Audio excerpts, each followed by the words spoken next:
today, on your Christmas Eve, I just wanted to share with you a lesson that was reinforced today by my son, my teenage son. It's a lesson that we learned decades ago. And that lesson is that you must be that change that you want to see in other people.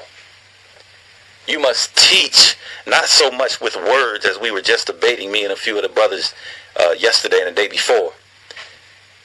Not so much teach by reading books, by teaching words and how to flip words and spin words and the dogma of black consciousness.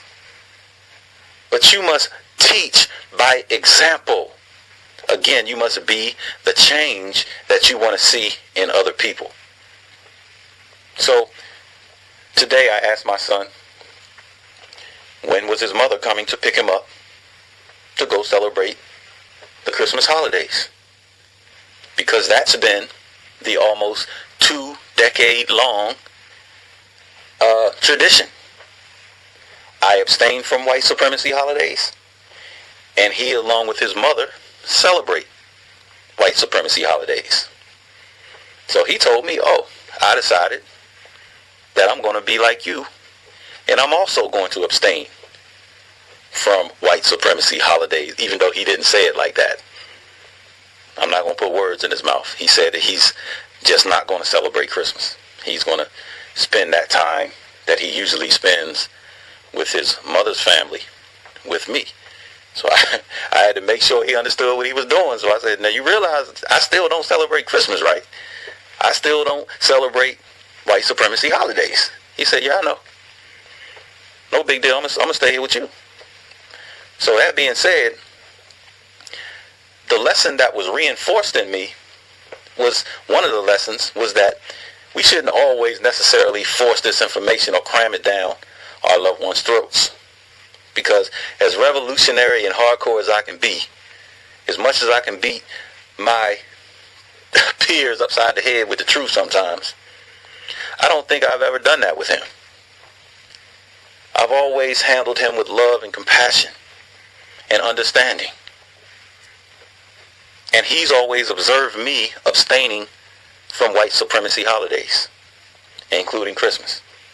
And so on his own, without any prodding from me, he decided today, well, I don't know when he decided, but he decided that he is not going to do it this year. And I was going to go into a long lesson before I found out he was going to stay.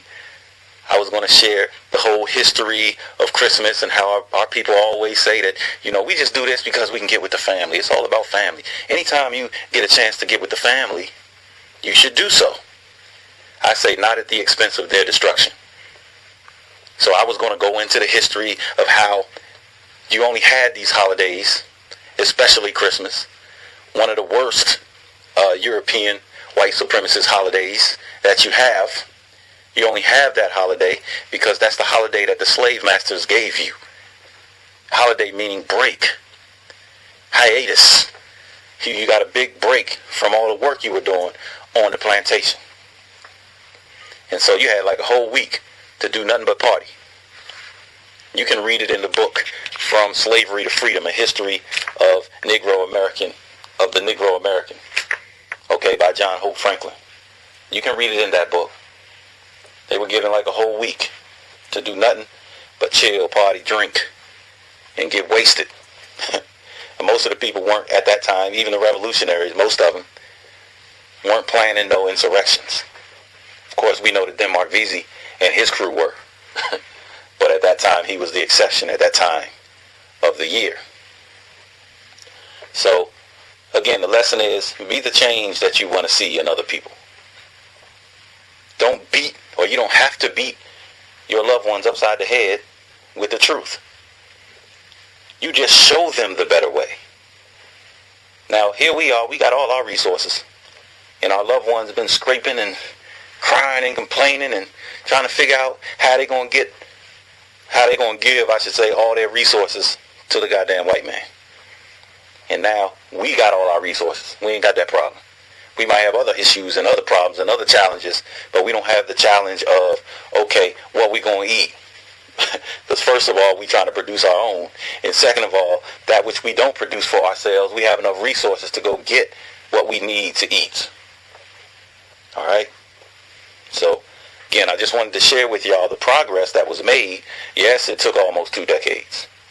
Yes, you may feel like, no, you want it and you want it right now. I know this is the microwave era, where as soon as you learn it, you feel like everybody around you should pick it up. So, and I feel you because I've been there. I've been there. It really hurts you to see your people stuck in a state of confusion. But your hard work will pay off one day. Stay persistent, stay loving, stay compassionate when it comes to your people.